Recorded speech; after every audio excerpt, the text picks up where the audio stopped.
Hello, welcome to Geojit spotlight. ഇപ്പോൾ global geopolitical സാഹചര്യത്തെ വിശേഷിപ്പിക്കാൻ വ്യാപകമായി ഉപയോഗിക്കുന്ന ഒരു പ്രയോഗമാണ് വൂക്ക വേൾഡ്. വൂക്ക VUCA എന്ന അക്ഷരങ്ങൾ സൂചിപ്പിക്കുന്നത് വോളറ്റിലിറ്റി, അൺസർട്ടനിറ്റി, കോംപ്ലക്സിറ്റി, ആംബിഗ്വിറ്റി എന്നീ വാക്കുകളാണ്. അതായത് ആഗോള സാഹചര്യം ഇപ്പോൾ ഏറെ അസ്ഥിരവും അനിശ്ചിതവും സങ്കീർണവും അവ്യക്തവുമാണ് എന്ന് ചുരുക്കം. 2020 മുതലുള്ള കാലം എടുക്കുകയാണെങ്കിൽ വലിയ ആഗോള സംഭവ വികാസങ്ങൾ ഉണ്ടായി. കോവിഡ് മഹാമാരി, റഷ്യയുടെ ഉക്രൈൻ ആക്രമണം, ഗാസയിലെ യുദ്ധം, 2022 ഉയർന്ന വിലക്കയറ്റം, 2025 പ്രസിഡന്റ് ട്രംപിന്റെ റെസിപ്രോക്കൽ ടാരിഫ്സ്, ഇവയെല്ലാം വലിയ അനിശ്ചിതത്വം സൃഷ്ടിച്ചു. ഓഹരി വിപണി അനിശ്ചിതത്വത്തോട് നെഗറ്റീവായി പ്രതികരിക്കും. എന്ത് സംഭവിക്കും എന്ന് നിശ്ചയമില്ലാത്ത സാഹചര്യത്തിൽ വിൽപ്പന വർദ്ധിക്കും, ഓഹരി വിലകൾ കുറയും. വലിയ അനിശ്ചിതത്വത്തിന്റെ സമയത്ത് വിപണികളിൽ തകർച്ചയുണ്ടാവും. സുരക്ഷിത താവളങ്ങളായ സ്വർണം മുതലായ പ്രഷ്യസ് മെറ്റൽസിലേക്ക് പണം ഒഴുകും. അനിശ്ചിതത്വത്തിന്റെ തോറും ഓഹരി വിപണിയിൽ വിൽപ്പനയും പരിഭ്രാന്തിയും കൂടും. ഇതാണ് ഇപ്പോൾ സംഭവിച്ചുകൊണ്ടിരിക്കുന്നത്. പ്രസിഡന്റ് ട്രംപിനെ കുറിച്ചും അദ്ദേഹത്തിന്റെ ഭ്രാന്തൻ നയങ്ങളെക്കുറിച്ചും മുമ്പ് വീഡിയോസ് ചെയ്തിട്ടുണ്ട്. സാധാരണ രാഷ്ട്ര നേതാക്കന്മാർ ചെയ്യാൻ മടിക്കുന്ന കാര്യങ്ങൾ പ്രസിഡന്റ് ട്രംപ് ചെയ്യുമെന്ന് എല്ലാവർക്കും അറിയാവുന്ന കാര്യമാണ്. എന്നാൽ ഇപ്പോൾ നടക്കുന്നത് പോലുള്ള ഒരു ഡ്രാമ ആരും പ്രതീക്ഷിച്ചില്ല എന്ന് വേണം കരുതാൻ. വേറൊരു രാജ്യത്തെ പ്രസിഡന്റിനെ റാഞ്ചിക്കൊണ്ടുപോവുക, മറ്റൊരു രാജ്യം ഗ്രീൻലാൻഡ് തങ്ങൾക്ക് വേണം എന്ന് പ്രഖ്യാപിക്കുക, വേണ്ടി വന്നാൽ അതിന് അമേരിക്കൻ മിലിറ്ററിയെ ഉപയോഗിക്കും എന്ന് പ്രഖ്യാപിക്കുക, ഇമ്പീരിയലിസത്തിന്റെ ഒരു തിരിച്ചുവരവ്, വിചിത്രമായ ഭ്രാന്തൻ നയങ്ങൾ.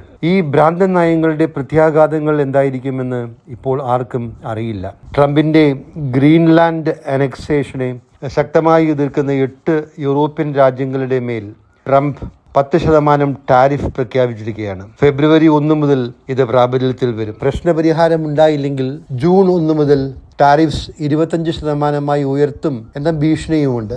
ഇത് നടപ്പിലാവുമോ എന്നത് കാത്തിരുന്ന് കാണണം. നടപ്പിലാവുകയാണെങ്കിൽ ഇത് ഒരു ട്രേഡ് വാർ, വ്യാപാര യുദ്ധത്തിലേക്ക് നയിച്ചേക്കും. ഒരു വ്യാപാര യുദ്ധം, പ്രത്യേകിച്ച് ലോകത്തിലെ പ്രബല ശക്തികളായ അമേരിക്കയും യൂറോപ്പും തമ്മിലുള്ള വ്യാപാര യുദ്ധം ഗ്ലോബൽ വ്യാപാരത്തെയും ഗ്ലോബൽ ഇക്കണോമിക് ഗ്രോത്തിനെയും ബാധിക്കും. ഈ അനിശ്ചിതത്വമാണ് വിപണികളെ തളർത്തുന്നത്. നമ്മളെ സംബന്ധിച്ചിടത്തോളം പ്രസക്തമായ ചോദ്യം നിക്ഷേപകർ ഈ സാഹചര്യത്തോട് എങ്ങനെ പ്രതികരിക്കണം എന്നതാണ്. ലളിതമായ ഉത്തരമില്ല എന്ന് ആദ്യം തന്നെ പറയട്ടെ. ഓരോ നിക്ഷേപകന്റെയും റിസ്ക് ആപ്പറ്റൈറ്റിനനുസരിച്ച് പ്രതികരിക്കാം. നിക്ഷേപകർക്ക് പല ഓപ്ഷൻസുമുണ്ട്. ഒന്ന്, തൽക്കാലം സാഹചര്യം ശ്രദ്ധയോടെ നിരീക്ഷിക്കുക, ട്രേഡിങ്ങിൽ നിന്ന് വിട്ടുനിൽക്കുക.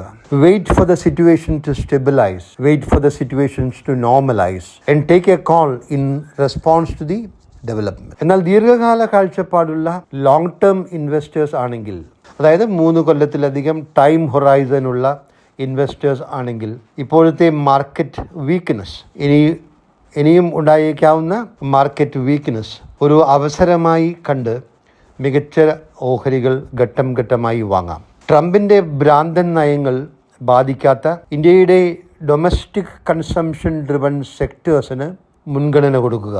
ഫൈനാൻഷ്യൽസ്, പ്രത്യേകിച്ച് large banks and select NBFCs, telecom companies, automobiles, hotels, leading capital goods companies, ഗണ്യമായ വില തകർച്ച ഉണ്ടായിട്ടുള്ള ഡിജിറ്റൽ പ്ലാറ്റ്ഫോം കമ്പനീസ് എന്നിവയ്ക്ക് മുൻഗണന കൊടുക്കുക. നിക്ഷേപം നിലനിർത്തുക. മ്യൂച്വൽ ഫണ്ട് SIPകൾ തുടരുക. ഏറെ ശ്രദ്ധയോടെ സാവധാനത്തോടെ നീങ്ങുക. Best wishes.